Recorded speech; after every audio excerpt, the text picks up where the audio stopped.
Paris Charles de Gaulle Airport buzzed with the usual morning chaos. Delayed flights, coffee lines, announcements in 4 languages. Business travelers skimmed through terminals oblivious to the world. Then came the bark. Not a casual bark, not for attention. This one cut through the air, sharp, urgent. From a canine dog staring dead at a luxury suitcase in business class check-in. Something wasn't right, and in the next few minutes, everything would change. Before we dive into this true and gripping story, don't forget to like the video, subscribe for more real-life investigations, and tell us where you're watching from in the comments. The heat in Terminal 2C of Charles de Gaulle Airport was stifling for a November morning, heavy with the stale breath of hundreds of international passengers. People milled about under the fluorescent lights, voices blending into an indistinct murmur of multilingual frustration. Flights delayed, security lines jammed. At Gate 42, a German shepherd named Milo, part of the K9 Explosives Detection Unit, suddenly froze. His handler, Officer Camille Durand, noticed too late the tightening of his posture, the precise moment when his body stiffened like drawn wire. Then came the snarl, the snap of breath in Milo's throat before he lunged toward a black Samsonite suitcase resting quietly beside the seating area for business class passengers. "Whoa, Milo, heel!" Camille jerked the leash, but it was useless. The dog had zeroed in. He dug in, claws screeching on the floor, nose pressed against the seams of the suitcase. He growled, barked, then began scratching. Vicious, desperate. Not like anything Camille had seen in 3 years of working with him. Within 30 seconds, Milo had drawn the attention of the entire terminal. Security agents turned. A few passengers stood up. A child began to cry. "Evacuate this section," Camille barked into her radio. "Possible threat, business class baggage carousel. Repeat, possible ID or biohazard." Passengers scattered, some dragging suitcases, others dropping them. Within minutes, the area was cordoned off. A bomb squad was summoned. The suitcase was isolated and x-rayed. Except, something was wrong. The screen showed no signs of circuitry, no metallic components, no battery packs. Nothing consistent with an explosive device. Instead, there was softness. Rounded shapes, fluid containers, organic mass.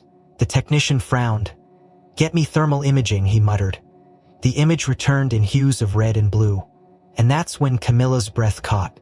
In the center of the screen, faint but undeniable, was a rapidly flickering pulse. A heat signature. A living one. A heartbeat. The technician glanced at her, at the commander, at the airport's legal liaison. They all knew the drill. Tampering with private luggage, even under suspicion, required paperwork. But not this time. The child's life, if it was a child, took precedence. "Cut it," the commander ordered. The first class popped, then the zipper was pulled halfway before the technician froze. A smell leaked out. Not chemical, organic. A sweet, sickening blend of milk formula and urine. He pulled the rest of the zipper, lifted the flap. Everyone went silent. Inside the suitcase was a newborn baby, barely weeks old. Swaddled in a towel, skin bluish, eyes closed.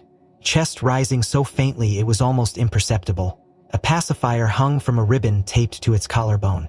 Its fingers were curled tightly into fists, fingernails purple from oxygen deprivation. Camille dropped to her knees. "Mon Dieu!" The baby wheezed, then gasped, and that's when the room moved. Parametrics sprinted in. Oxygen mask, heated blanket, transfer into the neonatal unit of the airport clinic. The suitcase was sealed and labeled for forensics. But the shock wasn't over. There was no boarding pass or passenger tag attached to the luggage. No identity marker, nothing. Just one object buried beneath the towel. A laminated photo ID with the name Kenji Saito, Tokyo Medical Association, and a face veil, early 50s. Clean shaven, the image matched none of the people currently present in the lounge. Camille stood frozen, Milo now seated beside her, silent and watchful again. "Who puts a baby in a suitcase?" one of the paramedics whispered. Camille didn't answer, but something in Milo's posture told her this wasn't over. This was only the start. The baby was stabilized within 30 minutes and rushed to the neonatal unit at Hôpital St. Louis under discreet police escort. Media was already swarming outside the terminal, rumors spiraling from child trafficking to terrorism. Inside the operations room, Camille sat flanked by 2 investigators from Interpol, On the monitor before them, the baggage registry slowly populated with metadata from Flight 438, Tokyo to Paris direct. Camille tapped the screen. There, that tag number.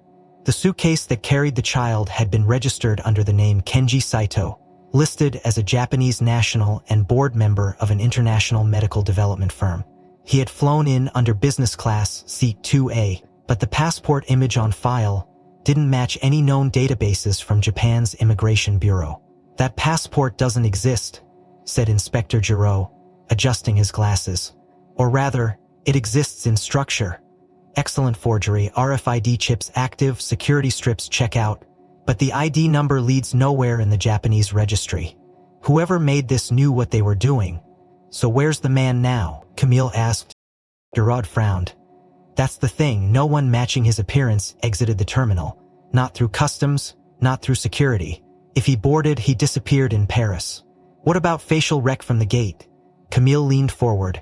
They queued up the surveillance footage. At 10:41 a.m., a tall man with silver-streaked hair and a charcoal suit appeared at Gate 6, wheeling a silver carry-on and a black duffel. He wore a face mask which blurred identification, but the gait and build matched the image from the passport. He handed his boarding pass to the gate agent and walked through. At 10:58 a.m., the boarding area emptied. 20 minutes later, the camera captured the same man again, leaving through the staff corridor, now in a neon vest over his suit, the kind worn by ground crew. His ID badge bore the insignia of the airport's subcontracted maintenance crew. "That's impossible," Giraud muttered. "He shouldn't have had access to that passage." Camille rewound and zoomed in on the badge. "It's real," said the border liaison. "I recognize the layout, but the name's a mismatch. Badge says Romain Bellard. He's a technician for Aeroplus." "Let's call Aeroplus," Camille said, already reaching for the desk phone. "Verify if this guy exists." 15 minutes later, the answer came. Romain Bellard had reported sick 3 days ago. He hadn't shown up since. The photo on file for Bellard was completely different. Redhead, 32, slim, not remotely like the man in the footage. "He's using Bellard's ID to move through restricted zones," Camille concluded. "So he boards with a Japanese passport, then leaves with a French maintenance badge, bypassing customs. And nobody stopped him," Giraud added grimly, "because he looked official." Camille turned to another screen. "Okay, let's trace how the suitcase entered the terminal in the first place." The playback from the luggage intake zone at 7:53 a.m. showed a conveyor belt beginning its cycle. A cart with unscanned items rolled toward the rear sorting bay. Pushing it was a woman in a bright yellow vest, local staff French, hair in a bun, eyes darting toward the nearest camera. She approached a large bin, lifted the black Samsonite suitcase from the ground, and slid it onto the cart without scanning its barcode. The system should have flagged the missing entry. It didn't. Instead, the suitcase rolled through the automatic loader and was placed with premium luggage en route to cargo hold 3. "Rewind," Camille said. "There, Paws." The woman's name tag flashed into focus for 2 frames. Claire Nallet, contract employee, employed for 8 months. She bypassed the system. There's no digital record of her uploading that bag, because she never used her terminal to log it, Giraud said. She carried it manually, which means someone gave her the suitcase and instructions, Camille added. She's an accomplice. An officer knocked at the glass. "We found Claire Nallet's apartment. She didn't come home last night. Neighbors say she packed in a rush yesterday morning." Camille closed her eyes for a moment. She knew the heat was coming, or she was made to disappear, Giraud said quietly. Meanwhile, customs reviewed every surveillance feed between arrival gates and staff corridors. At 11:26 a.m., a man, the same masked figure, entered the washroom behind Gate 3. At 11:42, another man exited in the same suit, but significantly shorter and darker hand. The disguise had changed. Face mask, wig, posture adjustment. He moved with limp precision and carried a leather folio. The bag he exited with wasn't the same he entered with. Camille looked at the footage again and again. "The prep, the handoff," she muttered. "One in, one out. Decoy and exit route." He left the airport disguised as someone else, using Bellard's ID. "Why leave the baby behind?" Giraud asked. "Why go through the trouble of infiltrating the system just to abandon it?" Camille's reply was immediate, cold. "He wasn't abandoned, he was cargo. But someone, or something, disrupted the plan. Milo, that dog wasn't reacting to a random odor. He was reacting to a trigger. Something he'd smelled before. Giroux's gaze narrowed. Former border task force. He specialized in biological detection. Not explosives, human trafficking. Specifically, live cargo. Giroux stood. We need to speak to Aeroplats. We need every name on every shift roster cross-referenced with known aliases. And we need it now. Camille nodded. And we find out who really owns that medical ID from Tokyo. Because if that man boarded using it, someone had to issue it or sell it. The child? Still stable, estimated age 3 weeks. Mixed blood. No documents, no records in any French or U missing children databases. They looked at the monitor again, where Milo sat silently behind the one-way glass. His eyes fixed on the corner where the suitcase had been placed. Camille could feel the pressure building behind her eyes. Someone intended for that child to disappear, she whispered. The Milo stopped them. A silence fell in the room. Then Camille pointed at the screen one more time. There's one more angle we haven't looked at yet. The inbound loading dock where external couriers drop urgent packages. The timestamp's 7:03 a.m., 20 minutes before the bag was moved by Claire Nallett. Pull it up. I want to see who was there. The pediatric wing of Hospital St. Louis was eerily quiet that afternoon. The kind of hush reserved for moments when medicine collides with mystery. Dr. Isabelle Fontenot, head of neonatal care, stood at the foot of the infant's incubator, arms crossed, lips pressed tightly together. She had treated dozens of newborns abandoned in train stations, metro platforms, even church steps, but this was different. This child had not been left to be found. He had been sealed in darkness, packed for silence, and yet, somehow he had lived. Just barely. Camille stood beside her, watching through the glass partition. The infant, wrapped in a sterile white swaddle, was now breathing on his own. Oxygen saturation had stabilized, though his heart rate still spiked intermittently. His body was small, underdeveloped for a fuller child with dry lips and cracked skin around the temples.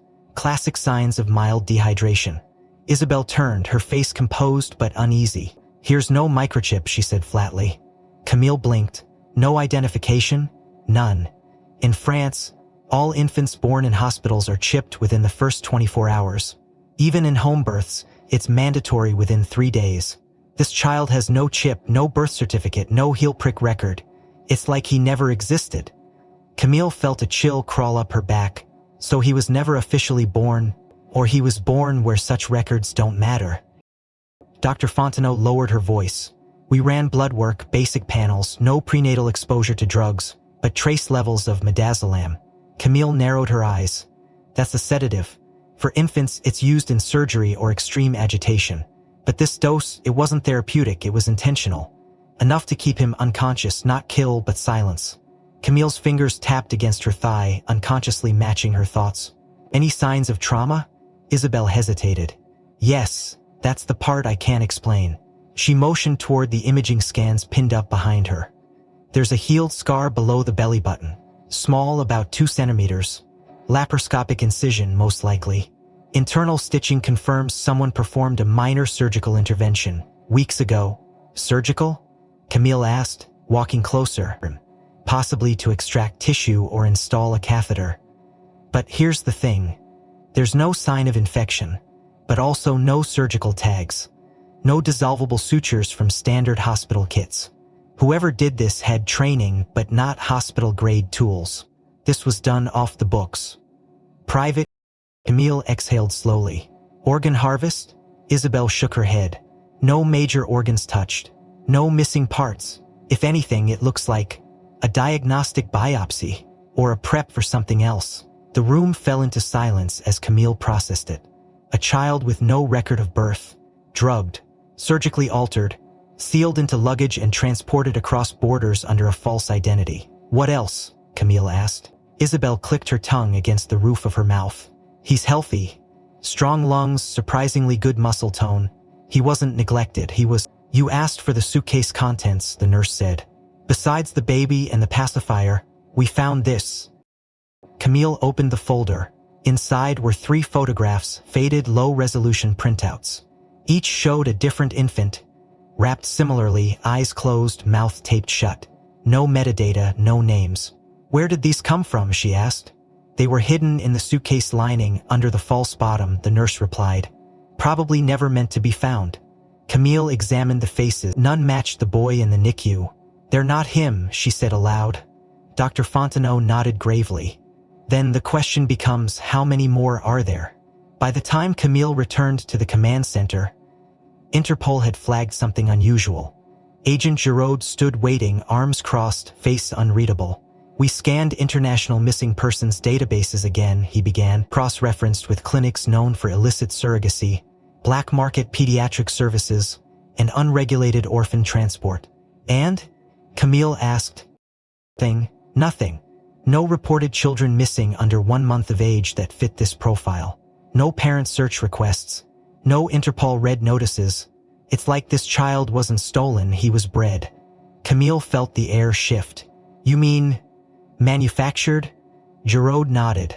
Not adopted. Abductive. Produced. Camille sat down slowly.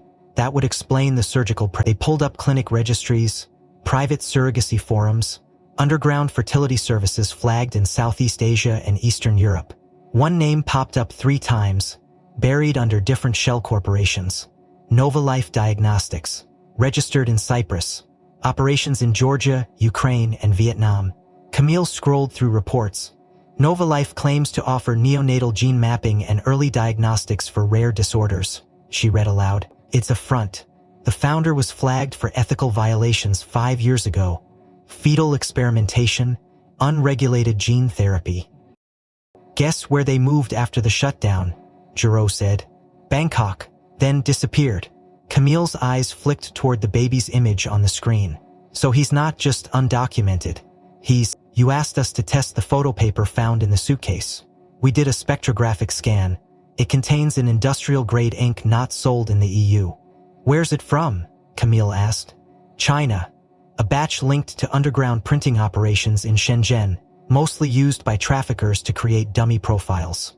Camille stood abruptly. Send me a list of every recent custom seizure related to that ink. Now, she turned to Giraud. We're not dealing with one bag. This is a shipment. This was part of a larger logistics chain. This child, he wasn't meant to be here. Something interrupted the flow. Giraud looked toward the glass wall beyond which Milo still sat, eyes fixed. You think the dog saved his life by accident? He asked. No, Camille said softly. I think that dog recognized something he smelled before. That kind of fear, that kind of silence. She paused. And if we trace the ink, we might just find the source. Which means we'll need to open every line we've closed, follow every suitcase, revisit every overlooked package. Camille nodded once. Start with Airbridge Logistics. They handled international transfers through Zurich last month. They've worked with clinics before. And Claire Nallet? Giraud asked. Still missing. Camille's voice dropped. Then we look into her background, see who she knew, who paid her, and we find out if she left France at all or if someone made sure she couldn't talk. She picked up the photo of the boy, still nameless, and stared at it. Yuan disappears without a reason, she murmured. Not even at birth. The conference room was lit only by the glow of computer screens and the muted flicker of airport security footage. Camille leaned forward, fingers laced under her chin, watching for the 3rd time the playback from Terminal 2's restroom corridor. She had requested footage from all restrooms near the baggage drop area, spanning a 12-hour window before the suitcase had been flagged. Most frames showed nothing unusual. Travelers rushing, attendants cleaning, the ordinary ballet of transit. But at 4:17 a.m., one clip stood out. A woman entered the hallway restroom, carrying a bundle wrapped in gray cloth. The timestamp placed her approximately 3 hours before the suitcase appeared on the intake belt. The resolution was grainy, and the camera angle gave no clear view of her face. But what caught Camille's attention was the way she held the bundle. Not like luggage or laundry, but like life nestled in her arms. 2 hours later, that same woman emerged, empty hand. Enhance frame 224, Camille said. The technician zoomed. The woman's stature was small, her build slender, her hair dark and tightly braided. She wore oversized sunglasses despite the hour, and her coat was clearly too large for her, almost swallowing her figure. Most damning of all, the coat bore a patch, a faded logo with the name of a health logistics firm that had gone bankrupt 5 years ago. Biogenex. Giraud entered moments later, holding a yellow notepad. "We've got a witness," he said. Camille turned. "Someone saw her?" He nodded. "A Swedish national, Helena Arvidsson. She was waiting for a transfer to Casablanca. Delayed 6 hours, and she swears she saw a woman with that same coat holding an infant in the women's restroom. Did she speak to her?" But she said something felt off. The woman avoided eye contact, whispered into a phone in a language she didn't recognize, and seemed nervous. Kalya thought about reporting it but figured it wasn't her place. "Where is she now?" "Still in Paris. We're bringing her in for a formal statement." Camila exhaled. If that was the child, then he wasn't in the suitcase yet. Someone placed him there after she exited the restroom. Giraud nodded. "Which brings us to the suitcase." He set down a printed report from the lab. "Trace analysis is complete. They found residual compounds inside the suitcase lining." Camille scanned the page. Formaldehyde, trace amounts concentrated near the towel seams and under the bottom panel. "Why would there be formaldehyde on baby linen?" Giraud's face was formaldehyde is used in medical preservation, tissues, cadavers, research samples. Not something you'd find in a standard household. Which means this suitcase wasn't just used for travel. It was part of a transport system. Camille finished. Giraud nodded. "For biological cargo." Camille's stomach turned slightly, which suggests this wasn't the first time that suitcase was used like this. Correct. And here's the next twist. The model of the suitcase, Samsonite Jet Black, is not sold in France. Only distributed in select markets in Southeast Asia, most commonly through logistics hubs in Bangkok and Ho Chi Minh City. Camille ran a hand through her hair. "We're looking at an international route. Possibly starting in Asia. Passing through France for what? Transit? Redistribution? Could be. Or this was the final drop-off point. Then why abandon the cargo?" Giraud didn't answer. Camille opened another file. "Any hits on Biogenex?" He handed her a dossier. Company went defunct in 2018 after multiple allegations of unlicensed embryo research and improper disposal of medical waste. They claimed bankruptcy and disappeared, but their internal server logs were archived by a Swiss watchdog group. "I pulled them." He spread out pages showing flagged transactions. Many routed through shell companies with vague names. Caduceus International, Helix Care Ltd, Renova Diagnostics. They were paying women in impoverished districts to carry pregnancies. Contractual surrogacy. Except these births weren't always logged and the children were often misplaced due to complications. Camille narrowed her eyes. Official term for didn't survive. But no bodies, no burial records, no cremation certificates. She felt her blood run cold. They were used. You ran the footage through facial approximation AI. It gave us 5 possible matches. One of them has a 91% probability, a Vietnamese national named Linh Dao, former employee of a private medical transport service in Hanoi. Her work visa was flagged last year during a trafficking investigation in Germany, but she disappeared before arrest. "Get that to Interpol," Camille said. "Now." Meanwhile, the forensic team completed its chemical profiling of the suitcase. The towel used to wrap the child carried synthetic scent masking agents, menthol base, designed to confuse sniffer dogs. Yet Milo had detected the presence of life beneath it anyway. Camille made a mental note. The dog's instinct might be their most powerful lead. Giraud looked up from his laptop. Blair Nallet, the ground staffer who placed the suitcase, withdrew €5,000 in cash 2 days before the incident. ATM footage shows her visibly distressed, constantly looking over her shoulder. Was she being threatened? Camille asked. Possibly. Her phone last pinged near a freight hub in the 18th arrondissement. Abandoned warehouse. Same zone that was raided last year for illegal storage of biomedical waste. Camilla leaned in. "Let's get a team there," she paused. "And get me everything you can on Linh Dao. Family, last known contacts, online aliases. If she's back in Europe, someone knows." Giraud nodded and stepped out. Camille returned to the NICU one more time. The baby's vitals were stable now.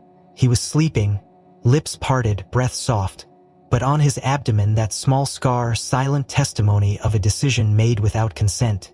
still whispered its unanswered questions. She looked at Dr. Fontenot. The doctor nodded. Briefly, no distress, but when I picked him up, he flinched, like he expected pain. Camille clenched her jaw. We're getting close, she said. She looked again at the timestamp in the footage, 4:17 a.m., and made a note.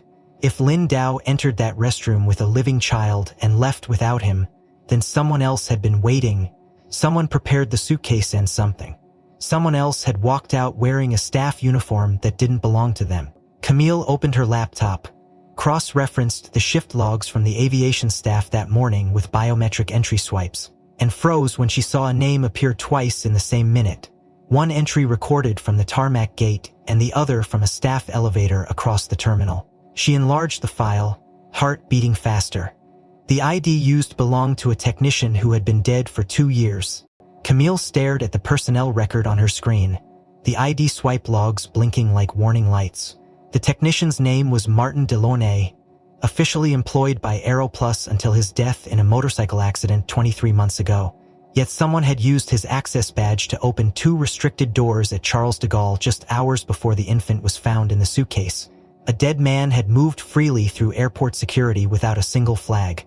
That meant someone on the inside had overridden the system, which narrowed the list of suspects to fewer than a dozen people, primarily IT staff with back-end clearance.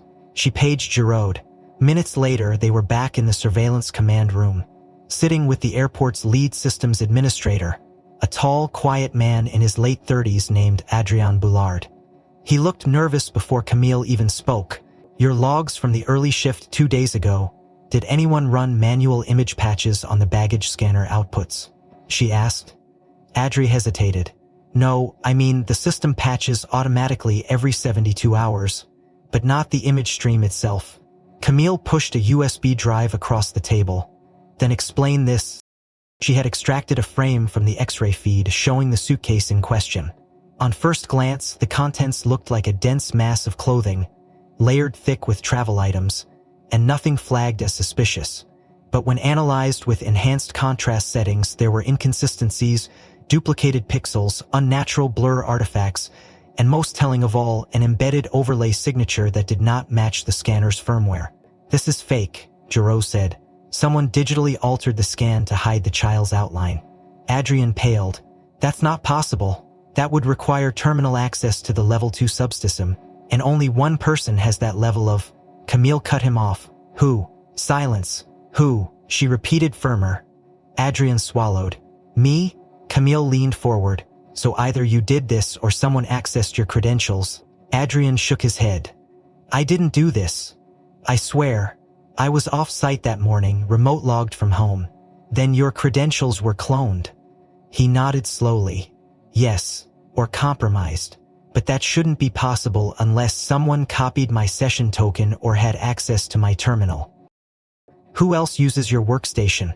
Adrien looked down. No one officially, but we had a contractor last month, internal software audit. They were supposed to just scan for system vulnerabilities.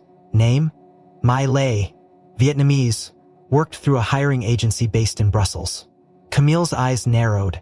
She and Giraud exchanged glances. Run her name, see if it links to Lin Dao. Meanwhile, forensic data from the Airpol's baggage registry began syncing with Interpol's missing persons database. One name stood out. Kenji Saito, the identity under which the suitcase had been checked. Camille had seen that name on the phony Japanese passport. What they hadn't known was that the real Kenji Saito had disappeared from Singapore 14 months ago. He was a consultant for a private genetics firm. His last known location was a biotech summit in Jakarta. After that, no traces. Camille opened the report. His passport had never been reported stolen. No alerts, no flag on international entry. And yet someone had used his identity to board a flight from Bangkok, land in Paris, and walk out as Martin Delaunay, the dead French technician. A ghost, wearing 2 masks. This is deeper than just child trafficking, she muttered. Giraud nodded grimly. It's identity laundering. They're creating operatives with clean slates using the names of missing professionals. Medical, technical, legal. People with knowledge and access, not just throwaway mules. Camille stared at the photo of the real Kenji Saito. Bespectacled, unassuming, a man whose data had been harvested and repurposed. His bank account was still active, but every transaction since his disappearance had occurred in cash transfers across Hong Kong and Warsaw. A network designed not to trace back but to quietly build forward. New aliases, new moves, clean paper. She stood. We need to lock down every IT terminal in this airport, every badge access log, every inactive ID. I want to cross-check against every international disappearance tied to medical or logistics fields in the last 24 months. And my leash? Giraud asked. Track her down, Camille ordered. I want her passport, visa application, every time she crossed a border in the last year. Back at Hôpital Saint-Louis, the baby's condition was improving. Dr. Fontenot reported that he had begun crying. A good sign, reflexes were sharp, brain function normal. But his genetic test had returned that morning, and it had raised even more questions. His mitochondrial DNA didn't match any known European or Asian maternal lineage, not even remotely. It contained rare markers typically only seen in isolated Amazonian tribes. Not impossible, but statistically improbable. It suggested either the mother was from an undocumented indigenous population, or, more disturbingly, that the sample had been genetically altered. Camille reviewed the findings. Is this natural? Fontenot hesitated. We don't know, but if someone was trying to create a child without a traceable origin, this is one way to do it. Camille stepped back, her mind racing. Fontenot didn't answer. She didn't need to. Giraud called in again. Mallet entered France on a student visa, but never enrolled at the listed university. Her phone last pinged near the same warehouse as Claire Nalez. Then we raid it tonight. Camille ordered a tactical unit to converge. The final piece came not from tech, but from a customs inspector at Zurich. He'd recognized the Samsonite suitcase model and flagged it during a random audit 6 weeks earlier. Inside had been surgical gowns, sealed and refrigerated vials, an infant formula in bulk packaging, but no child. He hadn't opened the vials. They were labeled as medical supplies. No follow-up had ever occurred. Camille reviewed the manifest. The shipment had been marked as research samples non-human origin, but the tracking number used on that case was the same base prefix as the suitcase found at Charles de Gaulle. She turned back to Giraud. They're using medical shipments as a front, which means the formaldehyde wasn't from the baby, he said. It was from the bag's last years. They're recycling equipment, and possibly reusing carriers, Camille finished. She paused. Have we run the DNA against cases of trafficked women reported missing during the past year? Already queued. Camille looked up at the ceiling for a long moment, breathing deeply. They've built a system so quiet it only screams when something breaks, she whispered. And this time, what broke was a child who wasn't supposed to live long enough to cry. The documents were stacked high on Camille's desk.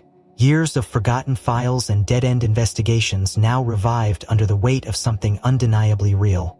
She had requested access to Interpol's close-case archives on child trafficking rings that operated across Eastern Europe from 2017 to 2022, with a specific focus on incidents involving infants who vanished after hospital release but before registry documentation. It was in these old files, buried among faded black and white photographs and incomplete medical reports, that the scar reappeared, not once but 9 times. 9 children, all under 1 month old, all taken from different towns across Moldova, Ukraine, Romania, and Serbia. In each case, there had been a surgical procedure performed without explanation. Always just below the navel, always with a similar 2-centimeter incision. Camille compared the images side by side. The angle was identical. The depth, the shape of the healed tissue, a scar like a signature. Someone had practiced a technique so precisely, so consistently, it had become their calling card. The only difference was that none of those 9 children were ever found again. Until now. She called Giraud, who had just returned from the warehouse raid. The scene was empty. Whoever had used it had cleaned it professionally. No fingerprints, no DNA. But they had left something behind. A shipment manifest burned halfway through, bearing the faded insignia of Renova Diagnostics. That name again, the same one traced back to Biogenex and the fabricated surrogacy clinics. Giraud sounded tired. He's bigger than we thought, he said. This isn't just one pipeline. This is infrastructure. This is logistics. They've got false identities, corrupted airport staff, off-the-books clinics. They don't traffic people. They move product. Camille looked again at the list of victims, names that barely registered on government systems. We need to reopen the EU task force on organ harvesting. This ties directly in. Giraud agreed, but there was more. While Camille had been combing through archives, he had received news from the Internal Affairs Division. A security officer from the tarmac team, Jean-Yves Morel, had been found dead that morning, hanging. His apartment door locked from the inside. No signs of struggle, no forced entry. He was 44 years old, married with 2 young children. Known for punctuality, modesty, a clean record. It didn't fit. Except it did. Next to his body was a single-page handwritten letter. No dates, no pleasantries. Just 5 lines. I was told not to ask what was in the bag, only that my family would be safe. I never opened it. I didn't want to know. But I saw the dog and Camille felt the breath catch in her throat. It was no longer a theory. The suitcase had been placed on that plane because someone had to choose between protecting their children or saving someone else's. That kind of coercion didn't come from low-level criminals. It came from architects. People who knew how to build fear into leverage. She asked for Morel's shift logs. He had worked 4 non-consecutive loading shifts over the past 6 months, all of them coinciding with incoming cargo from airports flagged for suspected human trafficking in Interpol's database. Bucharest, Sofia, Budapest, and once Tel Aviv. The same Samsonite model of suitcase had been scanned during each of those shifts. Always in business-class cargo, always logged by hand. Camille called Dr. Fontenot. Run genetic comparisons between our child and the 9 Eastern European victims, she said. If they match, we're not just looking at a scar. We're looking at a network of cloned or genetically modified infants. Fontenot hesitated. That could take days. Camille replied. Then start now. Meanwhile, the airport's IT department uncovered something more disturbing. An encrypted partition had been hidden in Adrien Boulard's terminal, buried beneath layers of routine maintenance logs. It wasn't his, the metadata was scrubbed, but it contained partial download keys, mapped biometric IDs, and access schedules for restricted zones, all linked to employee badges that had been reported lost, expired, or, in 2 cases, stolen during personal robberies that were never investigated. Camille leaned in. These weren't random breaches. Someone embedded themselves in the IT infrastructure months ago. They planned every step. Giraud entered the room with a grim expression. We found something else in Morel's locker at the airport. A second envelope. He handed it to Camille. Inside was a list of 10 names, each with a date, a time, and a flight number. The final entry matched the flight the suitcase had come from. The previous entries lined up with the same transport paths Camille had just mapped. Morel didn't just help once, she said. He was part of a schedule. Giraud nodded.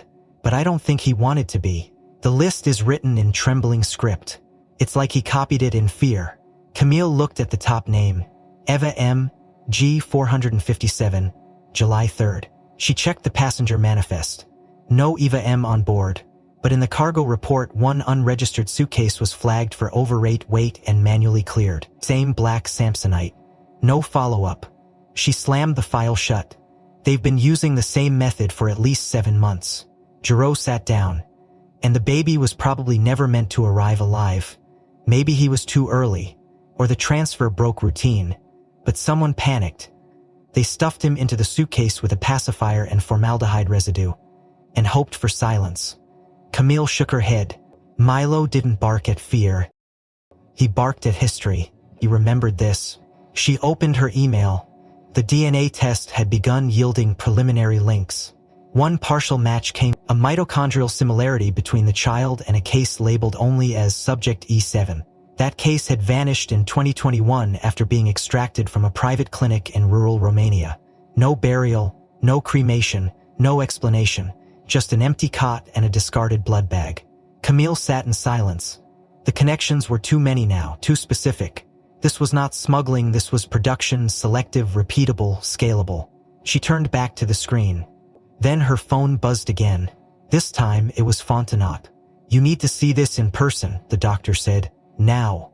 I ran a secondary scan on the infant's lower back. Beneath the scar, I found something. Camille arrived at Hôpital St. Louis 20 minutes after Dr. Fontenot's call. rain tracing silver veins across her windshield as sirens wailed faintly in the distance. She pushed through the hospital's sliding doors with a purposeful stride, the weight of 6 sleepless days tightening across her shoulders. When she entered the neonatal unit, Dr. Fontenot was already at the terminal, eyes locked on a series of high-entracing MRI scans rotating slowly across the screen. She barely glanced up as Camille approached.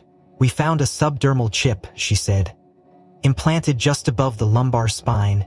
It's small, experimental class, not detectable by commercial microchip scanners."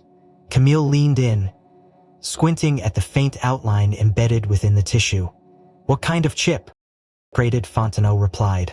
"But we ran a signal test and confirmed it's passive RFID, designed to activate only within specific proximity readers. Medical grade, possibly military. This isn't a pet ID or hospital bracelet. It's asset tracking." Camille exhaled sharply. "You're telling me this child was tagged like cargo?" "Exactly like cargo," Fontenot confirmed. "And whoever inserted it didn't want anyone else to know." Back at the command center, Camille relayed the discovery to Giraud, who was now coordinating with Italian authorities. The moment she mentioned the subdermal chip, he interrupted. "It fits with a report we just got from Naples. There was a case file opened last year. A Ukrainian woman named Oksana Pavlenko reported her newborn daughter missing after giving birth at a private clinic in Milan. The clinic was owned by a shell company later linked to Renova Diagnostics. Oksana said she was told the child was stillborn, but she never saw the body." "Did they investigate?" Camille asked. "You opened an inquiry," Giraud said. "It was closed within 2 weeks due to lack of evidence. Oksana disappeared 2 months later." Camille's voice dropped. "Disappeared, reported dead," Giraud confirmed. "Body found near a canal in Pavia. Official cause, suicide, but the autopsy showed bruises inconsistent with a fall. Case ruled accidental. Closed. No follow-up." "The child matches Oksana's DNA. She already does," Giraud interrupted. "Interpol ran a cross-match between the baby's mitochondrial profile and a stored sample from Oksana's immigration medical record. 99.6% certainty. It's her daughter." The silence that followed was thick with horror. Camille swallowed. "She wasn't stillborn, they took her," Giraud added. "And when Oksana tried to expose them..." Camille rose from her chair, the rage rising slowly like a tide. "They're not just moving children, they're erasing mothers. This isn't just about smuggling, it's about rewriting origins." She demanded the full case file from Milan. It revealed that Oksana had worked as a cleaner in southern Italy, undocumented but reliable, known in her community as soft-spoken but fiercely protective. Her pregnancy had been low risk, her prenatal care consistent, and her choice of clinic dictated by affordability, not preference. The clinic, San Lazzaro Diagnostics, had gone bankrupt 3 weeks after her death. Its records had been destroyed in a freak fire that investigators deemed electrical.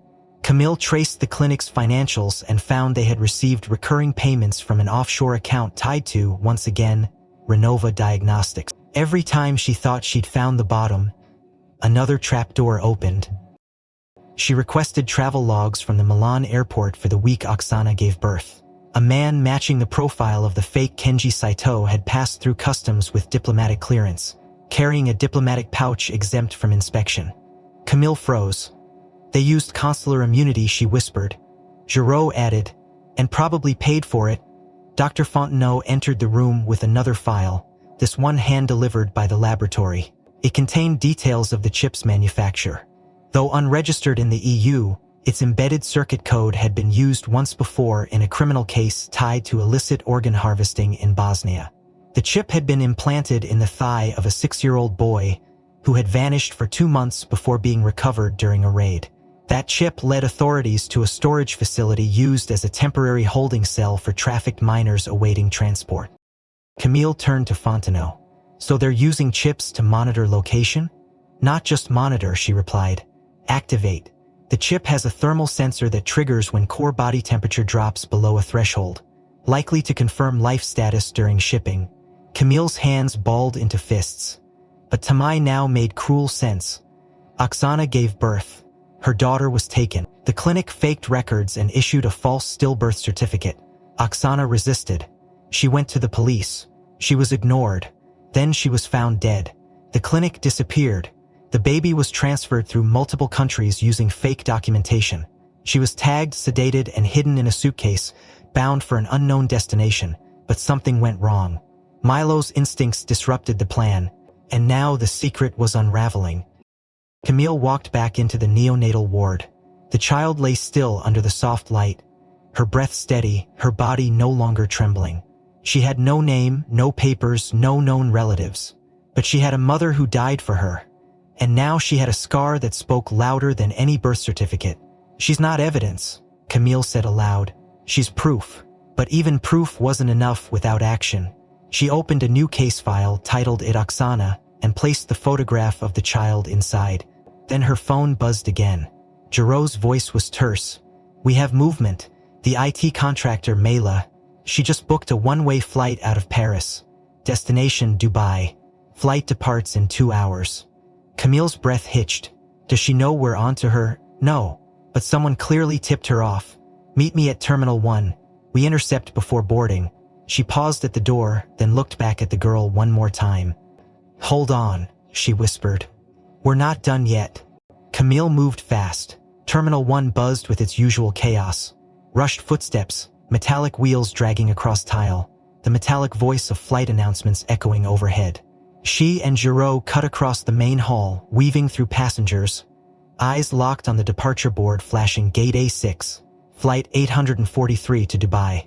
They reached the jet bridge just as final boarding was called. Camille flashed her badge to the gate agent. Voice clipped. "National Police? Hold that plane." The woman hesitated only a second before picking up the phone and murmuring into the line. 2 airport officers arrived seconds later and flanked the jetway doors. A uniformed man stepped into the cabin, and moments later, Mai Lei appeared. Her expression neutral, but her pupils dilated, body rigid. Camille stepped forward. "Mai Lei, you need to come with us." Mai didn't argue, didn't even speak. She handed over her passport and followed them silently back into the main terminal. Her shoulders square, chin lifted, as if surrender was just another transaction. Back at the station, under the cold buzz of fluorescent lights, she folded quickly. There was no defiance, no fight, just precision. She confirmed her name, confirmed her employment, then began naming locations. Bangkok, Tbilisi, Warsaw, Milan, clinics, labs, storage hubs. Camille's pen slowed when Mai said the word Hainan. "Say that again," Camille said. Mai replied, "Hainan. That's where the central board meets, where the decisions get signed off." "Your board?" Giraud asked. Mai looked at him. "The investors, the network isn't just medical, it's financial. They build the pipeline, not just fill it." Camille leaned back. "Who are they?" Mai hesitated, then slid a folded paper across the table. Typed cleanly across the top was a corporate logo, Eris Global Logistics. Below it, a list of private investors. Camille scanned the names, most unfamiliar. Faceless entities buried in finance. Except one, near the bottom, Etienne Renaud, Vice President of International Affairs, Arion Airlines. She stared at the name. "He's an airline executive." "Not just that," Mai said. "He's one of the founding contributors. He built their first long-haul private corridor. That's how they moved the prototypes, no customs, no scanning, medical cargo priority tagged under humanitarian shipments. No one checks, no one asks." Giraud pulled up his phone, searching internal databases. Arion Airlines filed for new commercial rights to open routes across the Gulf, Turkey, Jordan, and Tel Aviv. Strategic stops, perfect for offloading disguised freight. Camille rubbed her temples. And no oversight, all under medical humanitarian exemptions. "He uses diplomatic crates," Mai added, "the kind protected under consular law. He moves harvested organs, prepped infants, anything, all labeled as biological research." Camille's breath slowed. "And the clinics? Franchises," Mai said. "They keep changing names. San Lazzaro in Milan. Helix Care in Bangkok. Mednova in Bucharest. They stay just long enough to finish a cycle, then burn the location and move on." Camille tapped the list. "Is Renova Diagnostics the main operation?" "They're the face," Mai replied. "The real power sits with the Eris board. They own air, land, supply chain, hospitals. Renova is just the name the police chase while the real work gets rerouted to their private facilities." Giraud looked at Camille. "We need to escalate this. Interpol. Europol. The entire EU Commission. Camille nodded. But first, we cut the artery. Back at HQ, the forensic analysis from the infant's RFID chip had finished decoding. The serial number embedded in the chip wasn't just an ID. It was a shipment code. Camille cross-referenced the code against Interpol's Black Hat log tracking logs. It hit. A shipment from Bucharest to Dubai via Paris, logged under bio-research sample, traced to Eris's own cargo plane, finally being delivered through Nobel's. The flight had diplomatic clearance and no inspection record. The route was marked Medical Alliance Initiative. Camille's hands trembled slightly as she opened the internal Eris database they had hacked the night before. She typed in the RFID code. A match. Label Unit E312, flagged reacquire or terminate. She stared at the words, terminate. This child had been marked for disposal the moment Milo barked. Camille turned to Giraud. They have fallback teams. If the operation fails, they recover or erase. That means someone might still be trying to finish the job. Giraud called the hospital. Double protection on the child. No one gets in without biometric clearance, Camille added. And I want surveillance around Etienne Renaud. We need to know who he talks to, where he meets, who funds him. Freeze his movement quietly. If he suspects we're onto him, he'll vanish. Giraud's face darkened. And take the network with him. Camille stared back at the screen, watching the Eris flight logs update in real time. Their reach was global, their methods clinical, their victims voiceless. But they had made one mistake. They had allowed one child to live, and that child had barked into the night through the lungs of a canine who refused to ignore what others were trained to overlook. Camille picked up the phone. Activate the red list. We're not just tracking now, we're hunting. Giraud nodded. Interpol just approved cross-border pursuit. Camille's eyes narrowed. Good. Because our friend in Arian Airlines is about to learn that even private skies have storms. Just then, the secure line rang again. Camille answered. It was the Swiss Financial Crimes Division. We found the transfer, the voice said. Of Renaud's shell accounts moved €2 million last week to a clinic in the UAE. Camille's grip tightened. Which clinic? The voice replied. It's called Haven Care and it's registered as a children's hospice, but the land title is owned by Eris Global. Camille didn't respond immediately. She looked at Giraud, then at the screen, then back at the folder labeled Oksana. She opened the child's file and whispered, You were never meant to make it here, but you did. And now they were. The night was heavy with wind when Camille stood before Milo's enclosure. The German shepherd pacing slowly in tight, restless loops, his ears twitching every few seconds toward the entrance to the canine facility. The air around him was thick with memory, and she could see it in his eyes, the flicker of recognition, the unease that hadn't faded since the day he clawed his way to that black suitcase. Behind her, a junior officer approached, tablet in hand. The report from Athens just came in, he said quietly. Camille took it without speaking, scrolling through the file as the wind tugged gently at her coat. The report was dated 4 years earlier, filed by a joint task force between French and Greek border patrol. It detailed a raid on a human smuggling container in Thessaloniki, one that had originated from the port of Izmir and was headed toward Maine. Inside the container, authorities had found 13 children, dehydrated and barely conscious, locked in silence among crates of falsified furniture. The container had no ventilation, no light, and only one clue leading to the discovery: a trained canine that refused to leave the shipping dock, growling and pacing until the officers cut the padlock. The dog's name was Milo. Camille read the handler's notes. Dog exhibited unusually aggressive persistence. Not triggered by scent of explosives or narcotics. Reacted specifically to a combination of synthetic masking agents, organic decay, and infant bodily waste. Camille lowered the tablet, her breath shallow. Milo hadn't just saved the infant in Paris by chance.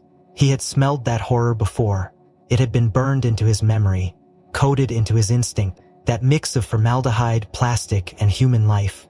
And that's why he had torn at the zipper like his own life depended on it.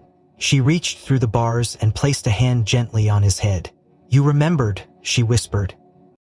Back at the lab, Giraud was waiting with the latest DNA analysis.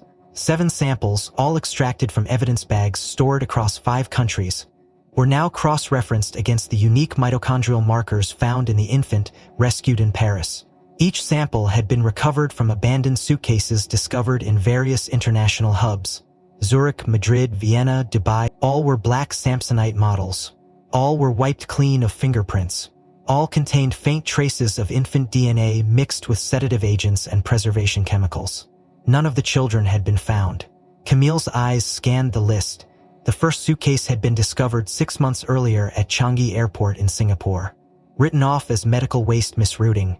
The second appeared in Madrid, containing expired vials and an infant's onesie stained with blood. No missing persons case had ever been filed. The pattern had been there all along, silent, buried, and ignored, because no one had lived long enough to raise an alarm. Until now. Camille paced the room, her voice low but sharp. This is systemic. They're using major international hubs as handoff points. Always business-class cargo, always under the radar, Giraud added, and always with false logs. No surveillance continuity. The same airport tech manipulation we found in Paris is happening globally, which means they have people in every system, Camille said. They're not just exploiting the gaps, they're building through them. She opened the flight logs again, this time filtering for Aris Global and Ariane Airlines routes that intersected with the airports in question. 3 patterns emerged. Each flight was booked with diplomatic shipments, flagged as urgent medical transfers and accompanied by a single executive ID linked to one of the Aris shell companies. On one flight, the listed passenger was Etienne Renault himself. Giraud looked over her shoulder. He was there. He didn't just approve the route, he flew it. Camille clicked into the passenger manifest. His seat was booked in business class, 1 row ahead of the designated cargo zone. The suitcase was logged as medical equipment, loaded under priority clearance. No inspection, no delay. She turned to the monitor displaying the child's incubator. The infant, now named Nadia by the hospital staff, was moving her fingers, responding to light. The scar on her stomach, once a haunting anomaly, had become a forensic key. The team traced the surgical technique to a single method taught at a now-defunct private medical school in Ukraine. The same institution had once employed a surgeon who vanished 2 years ago under investigation for his last known employer, a clinic owned by Renova Diagnostics. Camille rubbed her forehead. This isn't just trafficking, it's R&D.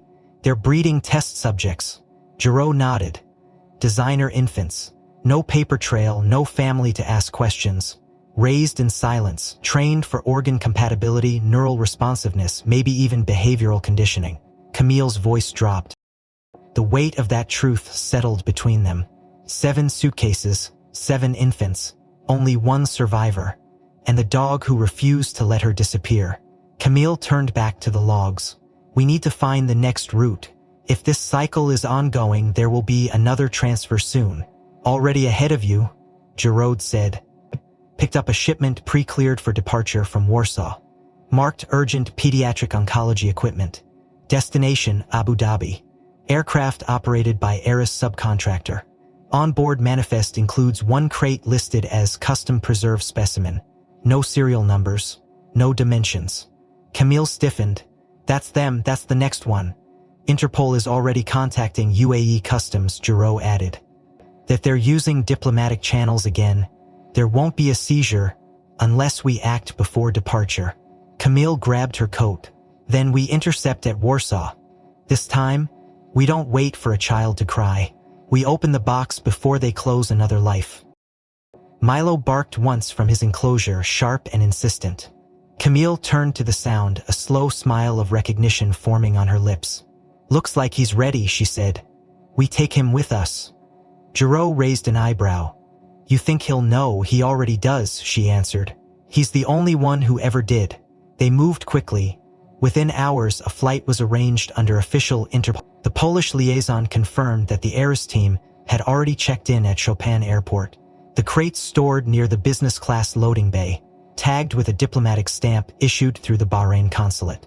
Camille checked her weapon, fastened her vest, and nodded to the team assembling in the hallway. There was no margin for hesitation now. No more whispers. No more unopened suitcases.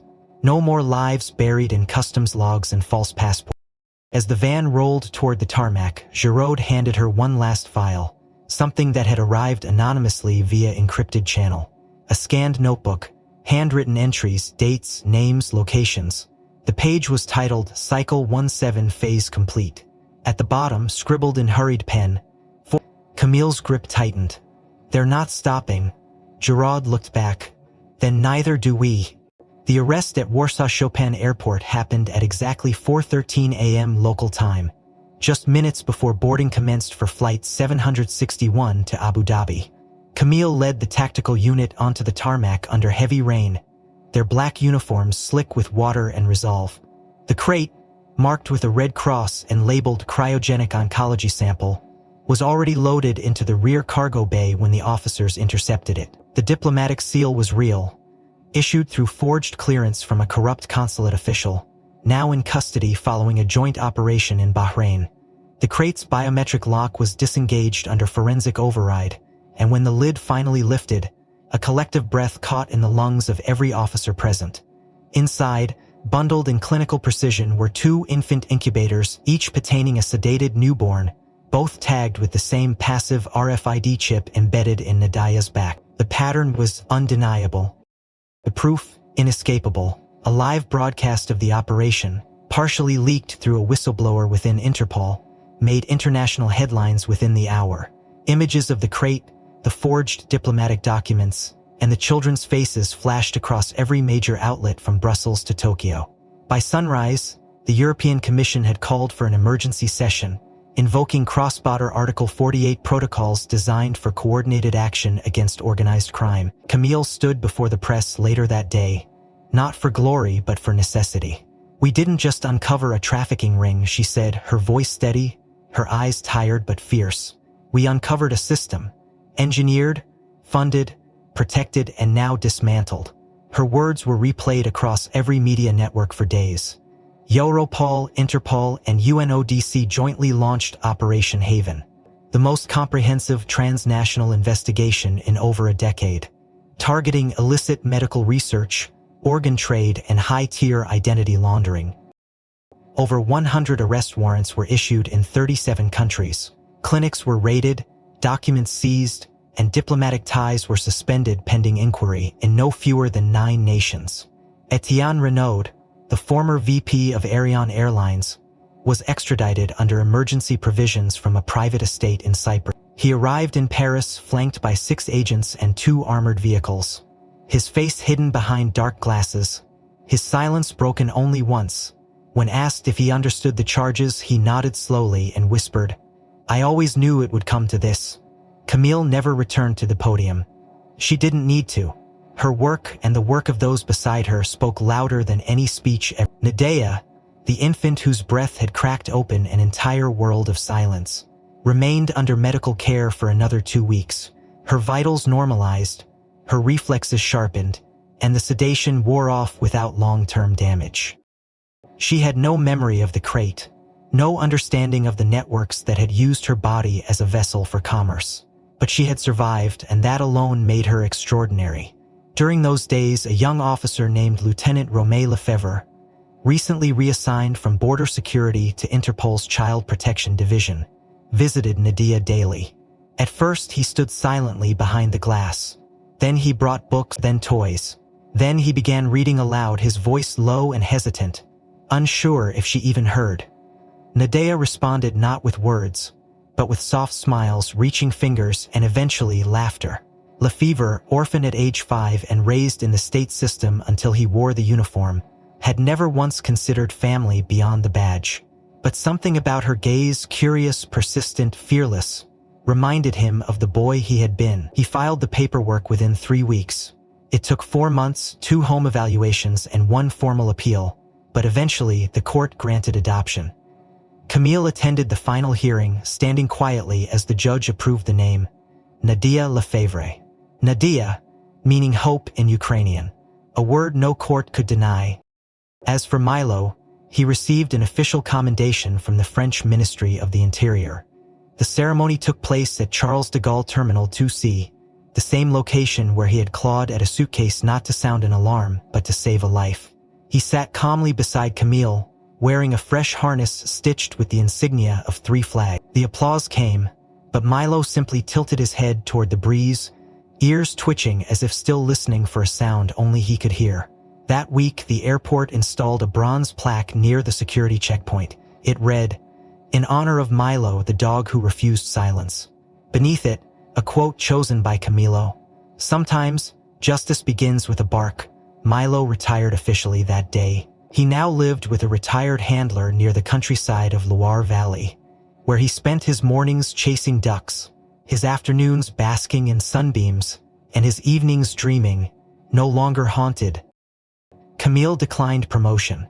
She returned to active fieldwork, rotating between task forces on border exploitation, child recovery, and institutional corruption. Her name became synonymous with vigilance. Her face often shone in policy panels, but she avoided the spotlight. She carried with her a notebook worn, dog-eared, and filled with initials, not names. Children found, children lost. A quiet ledger of memory. She never added Nadia to it. Nadia had already written her own name into history. 1 year later, on the anniversary of the raid, a candlelight vigil was held at the Interpol headquarters in Lyon.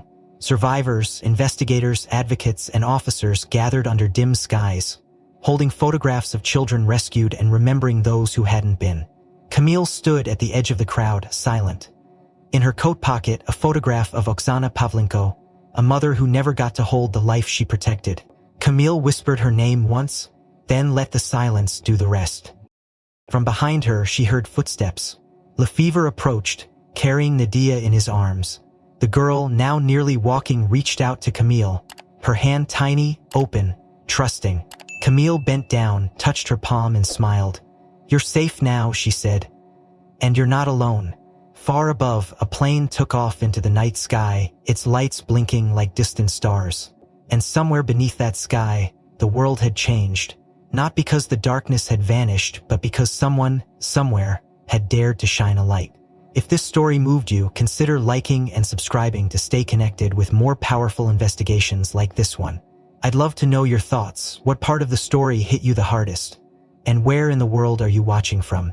Drop a comment below, let's talk.